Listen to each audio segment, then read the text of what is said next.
Hello and welcome to Byju's IAS. Let's get started and look into the first article. The first article says a new framework around caste and the census. This article here gives us the meaning of census, gives an idea about the socio-economic caste census and how it needs to be introspected with respect to the Indian environment.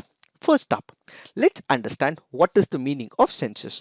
Population census is a process, a collection of data with respect to the demography, economy and social data where we would be collecting it, compiling it, introspecting it with respect to the population of a particular country for a specific period of time. So when we are speaking about the population census, it gives a clear picture about the country's population at a given period of time. This is what is the meaning of census. Now let's look into the historical background. The earliest literature Rigveda reveals that some kind of population count was maintained during 800 to 600 BC. Then we also have Kautilya's Arthashastra, which also laid stress on the census as well. That is because of the state measure where they had to impose taxation. If you are a student of public administration, you know what is the meaning of Saptanga theory.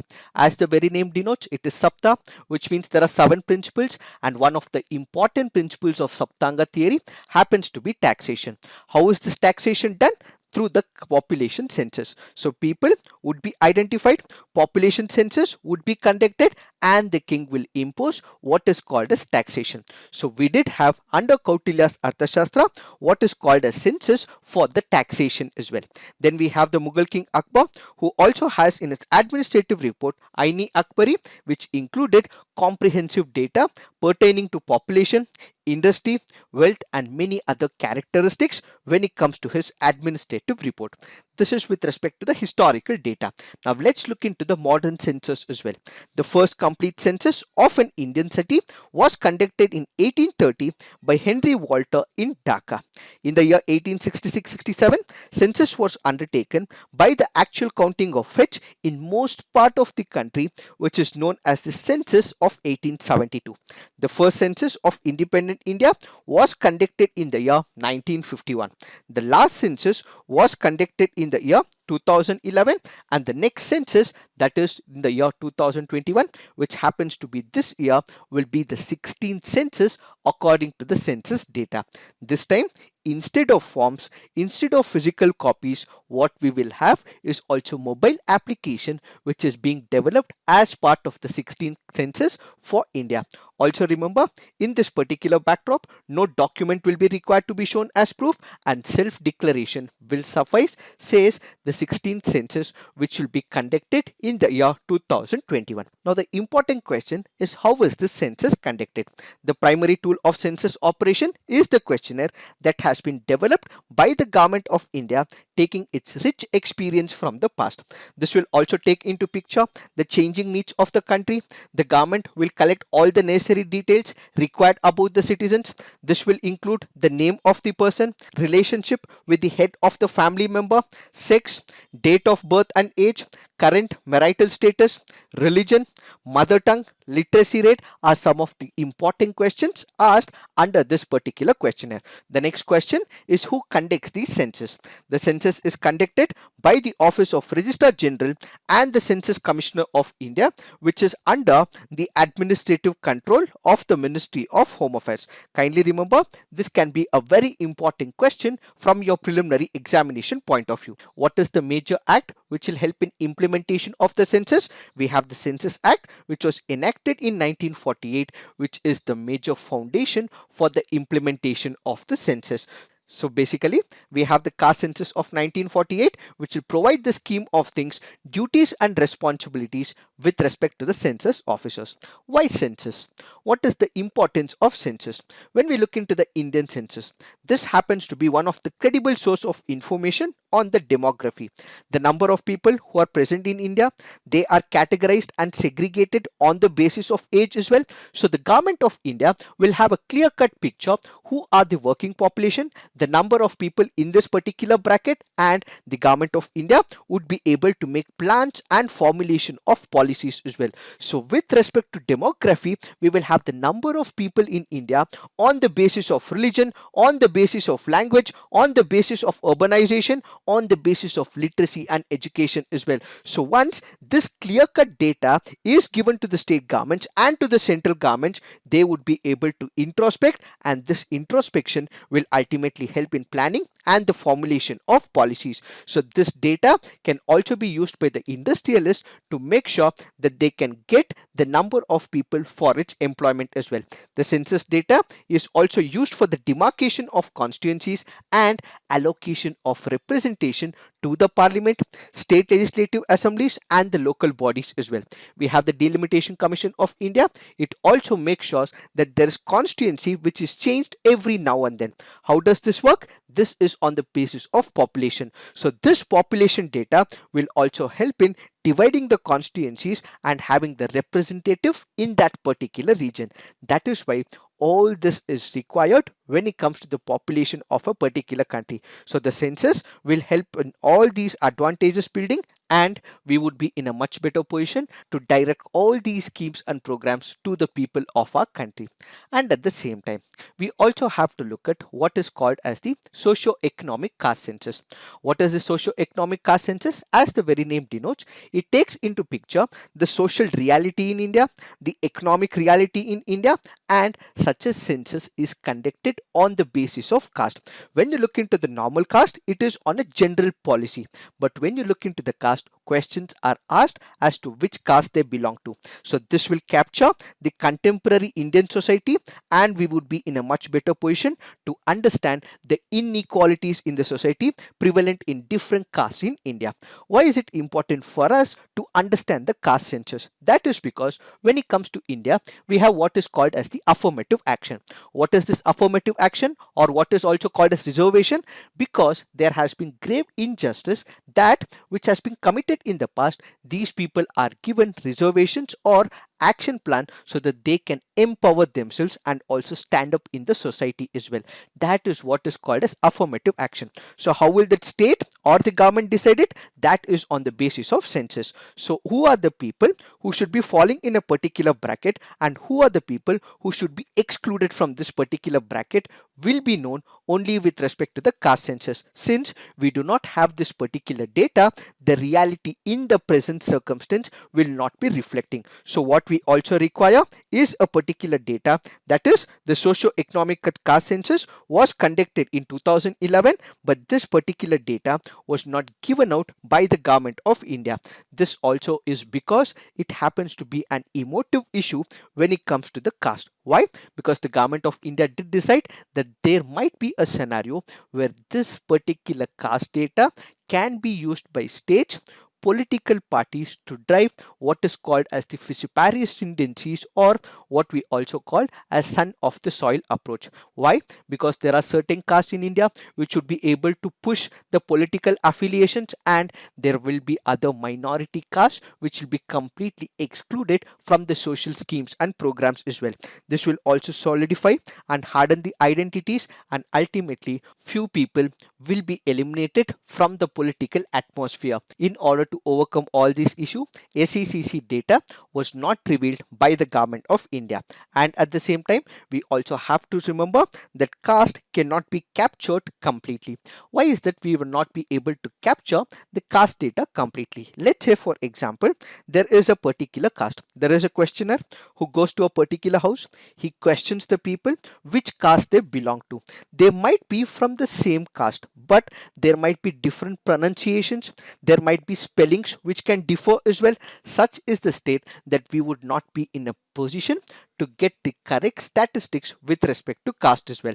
Now the question is, what is the difference between the general census as well as the caste census? When it comes to the general census, the information remains confidential. But when it comes to the caste census, they are open to be used by the government department. Why? That is because when it comes to the caste census, as we initially discussed, we have to include few people. We also have to exclude few people as well.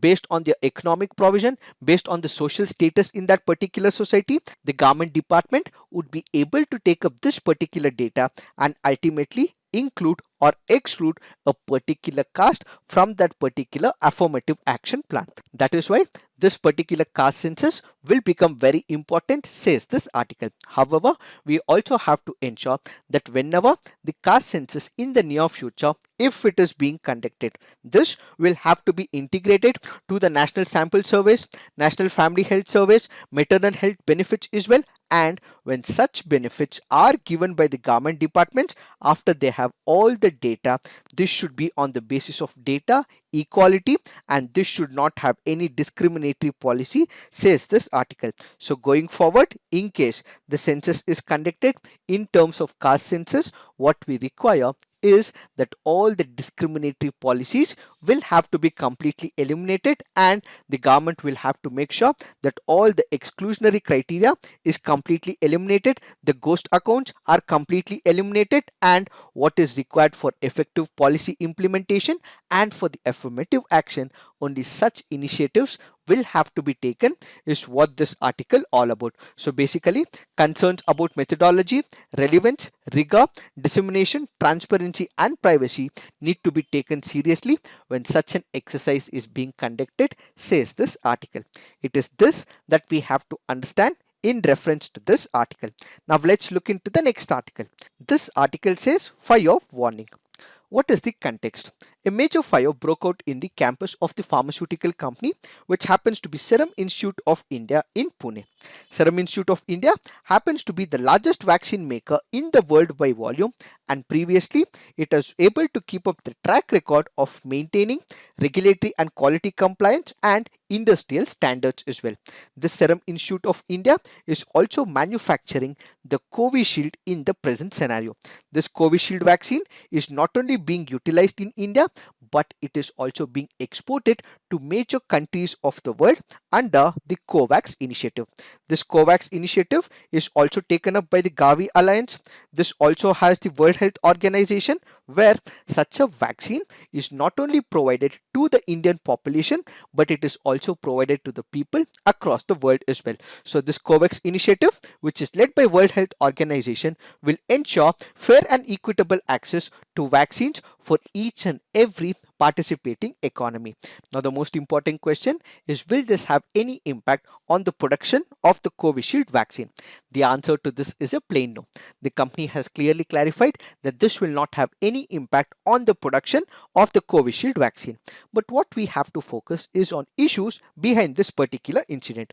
The cause of the fire is yet to be ascertained, and as per the initial information, they have gone on to say that electric fault could have caused the fire, but recoveries, evidences will have to be taken up in the near future, says the government of Maharashtra.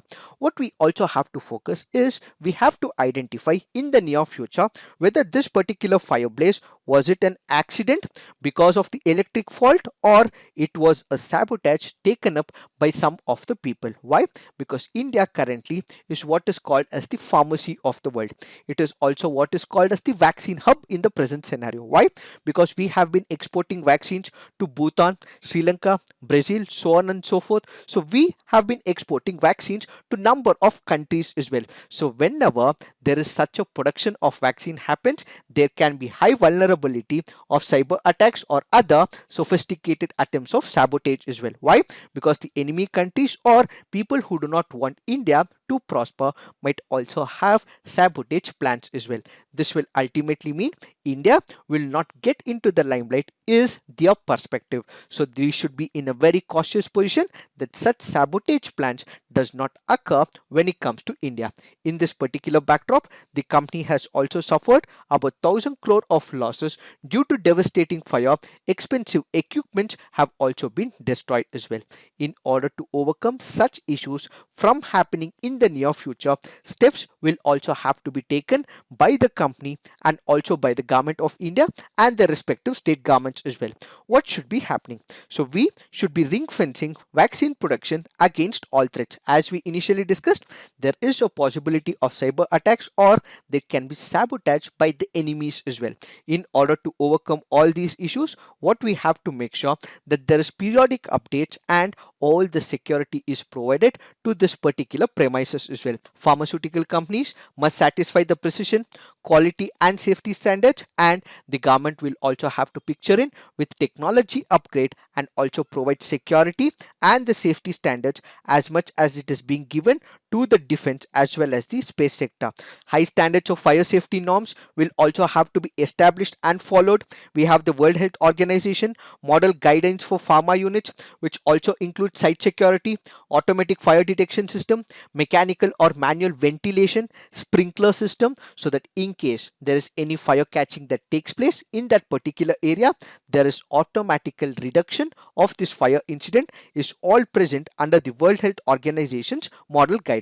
This will have to be implemented going forward, says this article.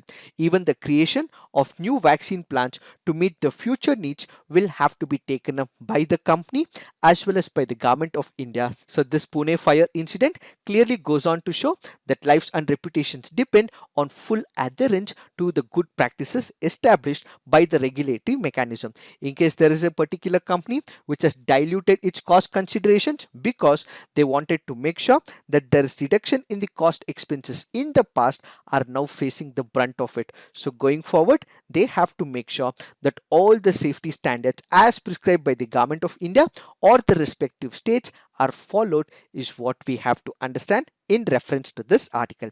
Now let's look into the next article. This article says CBI books Cambridge Analytica, another firm in data theft case. We have the Central Bureau of Investigation. It has registered a case against the British political consulting firm, which happens to be Cambridge Analytica, and another firm called as the Global Science Research Limited. Why is that they have filed a case? That is because both these firms have harvested illegal data of Facebook users from India for their own commercial purposes without taking the consent of the data providers. In this particular backdrop, we have to understand what is this case all about and the ethical issues with respect to this particular incident. What is the case filed against them? As per the platform policy of Facebook, the app, that is Cambridge Analytica, was supposed to use all the data information about the users only for research and academic purposes. But this data was also used for something else. Let's say, for example, this particular firm, Cambridge Analytica, is asking for my permission. So I give permission to this particular application. So what does it do? Ideally, it should have taken my information only with respect to that particular application. But instead of it, it has taken the information of my friends as well. It has taken the information of all those people who are on my profile as well. And ultimately, it has taken the information, harvested the information about the likes of the Facebook, and it has even looked into personal messages as well. So what has it done? Instead of looking into the data which I have given consent to Cambridge Analytica, instead it has opened a Pandora's box by opening up multiple other sectors as well. This means there is a violation of trust. This means there is a violation of privacy, and ultimately this is where we have the Central Bureau of Investigation has booked all these UK based firms for criminal conspiracy under the Indian Penal Code and also for violating the IT Acts in India. In this particular backdrop, we have to understand what are the issues with respect to Cambridge Analytica. Cambridge Analytica had purchased Facebook data. They had taken data of millions of Americans as well. So it is not only India, but the major incident happened in United States of America. This was being used as a psychological tool. What is a psychological tool? Since they were able to mine the data, they were able to influence the views of the voters as well. So what are they doing indirectly? They have used it as a psychological tool where they were able to influence the mind of the voters and ultimately playing their part when it comes to democracy as well. So ideally, they should not have done so, but because they had the data, they were able to influence the elections in United States of America. This episode ultimately points a grim picture that Facebook, which collects our data, is not only violating the privacy of an individual, but it is also violating the social, the economic, and the political setup that which is prevalent in that country. This also means that our data, which is taken by Facebook, is given to to a third party without our permission, which also means it is violating the notions of fairness as well. Further, this whole incident of Cambridge Analytica brings into picture what is called as the duty of reparation. What is this? Let's say, for example, Facebook has conducted a wrongful act. Ideally, they should be paying for the damages and for the compensation to me, because they have made sure that my data is sold to a third party without my consent. In this particular case, compensation will have to be paid, damages will have to be paid, but what does the company do? It issues an apology instead of paying or compensating me.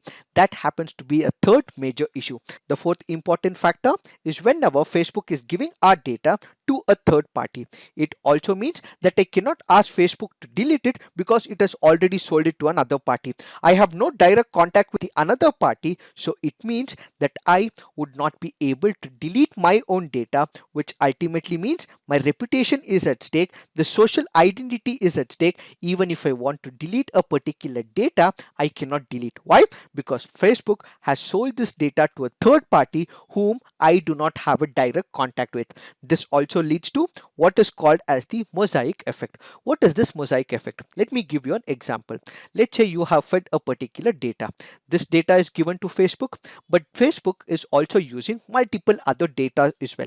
It is not only about one data, but it collects multiple other data, myriad number of data and issues, and it creates a larger picture. You might have given one particular data, but what Facebook does, it creates a larger image of your data and ultimately feeds you with ads, feeds you with all the products, and also provides services that which you are looking for even if you don't know about it. Such is what is called as the mosaic effect. So basically, a small data that you have given will be collected for a large number of days, large number of years, and ultimately you would be provided with a larger picture.